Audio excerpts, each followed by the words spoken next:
तो इस एपिसोड की शुरुआत में हम देखते हैं कि जो इमली होती है वो कुछ शादी के ड्रेस देखने के लिए आई होती है और फिर वहाँ पर मोहित आ जाता है। फिर जो है मीनाक्षी कहती है कि अरे आप शादी के ड्रेस ढूंढ रही हो, आप शादी कर रही हो क्या? मतलब इस बार आप सच्चा आदमी ढूंढना, क्योंकि ऐसा ना हो जाए कि वो फिर से 6 महीने बाद 6 साल के बाद वो भाग जाए कहीं। इस बार सही आदमी चुनना।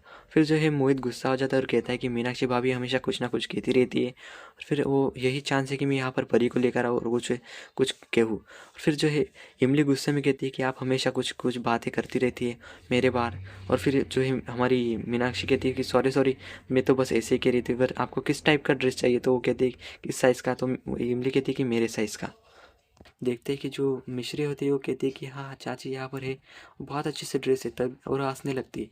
फिर जो मीनाक्षी कहती है कि तू हंस क्या रही है, जा अपनी चाची के लिए अच्छे से ड्रेस लेकर आ और आज जल्दी लेकर आना। तो और मिश्री जो है कहती है कि हाँ अभी लाती हूँ। और फिर वो वहाँ से जाने लगती है, तभी पूछती है कि मुझे माफ़ करना देवरानी जी, पर आप अभी मोहित आए हैं 6 साल के बाद, तो आपको कुछ एडजस्ट करने के लिए और कुछ अभी अभी आए तो उन्हें अपनाने के लिए थोड़ा समय लग रहा होगा ना। तो फिर जो है इमली जो है बहुत दुखी हो जाती है, कहती है कि बस मैं ऐसे ही पूछ रही थी, मतलब मेरा कोई इरादा नहीं था आपको दुखी करने का। फिर जो है वहाँ पर हमारी मिश्री आ जाती है और फिर ड्रेस लेकर वहाँ पर आ जाती है। फिर वो बोलती कि ये लीजिए चाची, बहुत अच्छे अच्छे हैं, इसमें से जो एक है ना वो बहुत स्पेशल है और आज 3,000 का है। फिर जो है मीनाक्षी वो सब कुछ दिखाने लगती है। फिर जो है इमली को भी वो पसंद आ जाता है और बोलती है कि बहुत अच्छा है मिश्री बेटा, मैं यही लूँगी। और फिर जो है वो लेने वाली होती, तभी जो मीनाक्षी कहती है कि आप मेरी देवरानी जी है, तो इसीलिए मैं आपको ज़्यादा नहीं बस 3,000 में दूंगी। और हाँ, और आपको कोई जो कुछ चाहिए होगा वो मैं और आपको दे सकती हूँ। तो फिर वो ये कहने के बाद जो है बोलती कि बस 3,000 में आप डील फाइनल कर लो। मिश्री अपना चालाक दिमाग लगाती है और कहती है कि माँ आप जब दुबई गई थी साड़ियाँ लेने के लिए, तो तब आपने चाचे से बहुत कुछ अपने फेस पर क्रीम वगैरह लगाया था और उसके ज़्यादा पैसे होंगे, तो फिर ये भी उस साड़ी के ड्रेस के अंदर ऐड कर दो। फिर तभी मोहित जो है पीछे से अपनी बेटी को ले आता है, सब कुछ दिखाने लगता है और कहता है कि देखो बेटा, मैं कोई झूठ नहीं कह रहा था कि तुम्हारी माँ और दूसरी शादी कर रही। देखो आज वो सच भी है, क्योंकि वो ड्रेस लेने आई है यहाँ पर। फिर जो है वहाँ से हमारी परी जो है वहाँ चली जाती है और फिर जो है मोहित उसके पास जाता है और देखो बेटा, मैं कोई झूठ नहीं कह रहा, मेरी बात सच है। वैसे भी जो भी उस पर्सन से वो शादी करेगी वो ऑब्वियसली तुम्हारे पापा ही होंगे। तो इससे जो है परी बहुत दुखी हो जाती है और फिर ये सीन यहीं पर कट हो जाता है। तभी हम देखते हैं कि भाभो जो है सबसे घर का खर्चा मांग रही थी, तो विक्रम कहता है कि ये लीजिए भाभो, ये पूरे 15,000 है। और फिर भाभो हाँ हाँ बोलती है। फिर हमें देखने को मिलता है जो इमली है वो भी बोलती है कि ये लीजिए भाभो, ये महीने का खर्चा।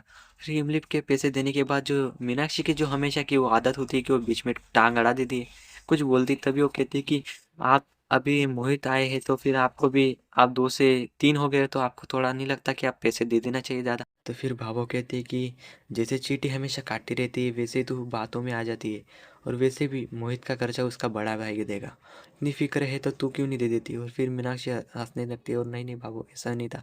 जो है सूरज कहता है कि भावो, अगर मैंने अगले हफ्ते घर का खर्चा दिया तो चलेगा क्या? तो फिर भावो जो उसकी तरफ देखने लगती है, तभी भावो कुछ पूछने से पहले ही जो है फिर से मीनाक्षी कहने लगती है कि हमारे कान बज रहे हैं या हमारे कान में कोई तेल डालो, क्योंकि मैं आज तक देखते आए हूँ कि जेठ जी सबसे पहले घर का खर्चा देते हैं, पर आज वो क्या चमत्कार हो गया कि जेठ जी जो है हम सबसे बाद में खर्चा दे रहे हैं। और ये तो बहुत ही आश्चर्य की बात है। और फिर जो है मीनाक्षी कहती है कि जेठ जी आप वेद का बर्थडे बहुत बड़े होटल में कर रहे हो, पर इससे तो और ज़्यादा खर्चा बढ़ जाएगा, तो इससे अच्छा होगा कि आप जो है वेद का बर्थडे घर ही मना लो, उससे पैसे भी बच जाएंगे और होटल जाने की कोई चिंता ही को नहीं रहेगी। तो फिर ये कहने के बाद जो है मीनाक्षी कहती है बस मैं आपसे यही कहना चाहती थी। फिर उससे जो है बाबू बहुत गुस्सा हो जाती है और कहती है कि तू तू जब गहने खरीदती है तो तब सूरज और संध्या पूछती है क्या? संध्या बिंदड़ी पूछती है क्या? तो तभी जो है मीनाक्षी मुंह नीचे कर लेती, तब वो अपने बेटे के लिए बर्थडे पार्टी कराए या कुछ करे तो तू क्यों उनको पूछ रही है? तो जो सूरज जो है अपने भावों की तरफ देखने लगता है, तभी जो है मीनाक्षी कहती है ना ना भावों, मैं तो बस ऐसे ही कह रही थी। फिर इससे विक्रम बहुत गुस्से में हो जाता है और मीनाक्षी की तरफ देखने लगता है। और फिर जो है भावो कहते हैं कि बस वो कहीं भी करे, अब बस मुझे ज़्यादा कुछ नहीं, बस मेरे को महीने का खर्चा मिल गया, इससे अब ज़्यादा कोई नहीं। फिर जो है मीनाक्षी थोड़ी दुखी हो जाती है क्योंकि उसको भावों ने कुछ बोला था। फिर जो बाबू तभी बाबू कहती है कि सब आप काम पे लग जाओ। फिर सूरज कहता है कि बाबू मैं ये कह रहा था कि मैंने वैसे वेद की बर्थडे पार्टी कर रही है तो हम सब हमारे घर के सारे मेंबर भी उस बर्थडे पार्टी में हो, तो इससे विक्रम भी खुश हो जाता है और उसी के साथ इमली सब के सब खुश हो जाते हैं।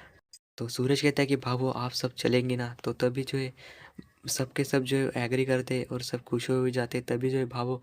और फिर मीनाक्षी कहती कि कैसी बात करे जेठ जी, हम सब चलेंगे ना।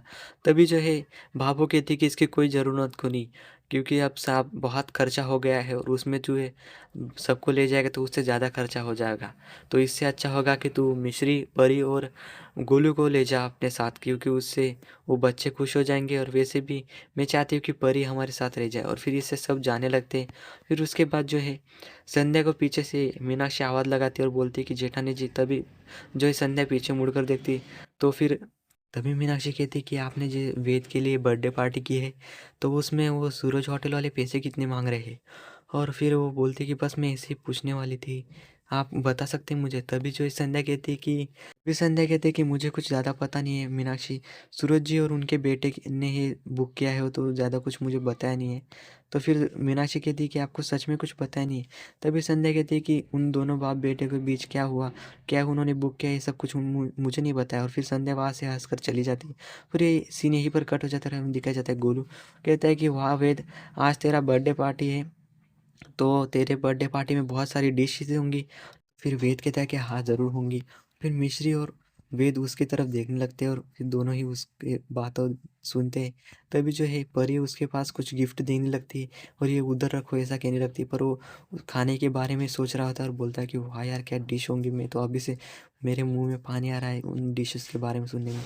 और फिर ये सुनने के बाद जो है उसके सामने परी क्लैप करती है और बोलती है कि ये उधर रखो गिफ्ट। और फिर जो है दोनों सब गिफ्ट रखने लगते हैं। तभी जो है परी कहती है कि वेद, ताऊ जी ने तेरे लिए बहुत अच्छी सी बर्थडे पार्टी रखी है, तो तेरा भी फर्ज बनता है कि उन्हें कुछ खुश करो। तभी जो है मिश्री और परी देखने लगते, तभी वो कहता है कि हाँ कुछ तो करना चाहिए पर मेरे पास कुछ नहीं है।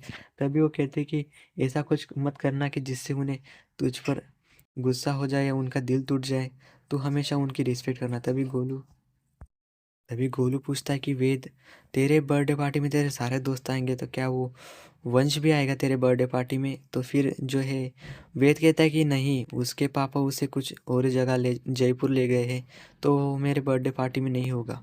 और वैसे भी अब मैं तो बर्थडे पार्टी कर रहा हूँ तो मेरे सारे दोस्त आएंगे तो उसकी ज़्यादा कुछ ज़रूरत नहीं। फिर जो है मिश्री उससे कुछ बात करने लगती है। तभी है दिखाया जाता है कि संध्या वहाँ पर आ चुकी थी। तभी संध्या किसी से फ़ोन पर बात कर रही थी कि हाँ आप अपने बेटे को शाम के सूरज होटल के पास भेज देना। तो तभी वो कहते हैं कि हाँ ठीक है। और फिर संध्या वहाँ पर सब कुछ बात करने के बाद फ़ोन रखती, फिर उनके पास जाने लगती। तभी सारे बच्चे जो है गिफ्ट रख लिए होते और फिर जो है सब हंसने लगते और एक दूसरे से बात ही कर रहे होते। तभी संध्या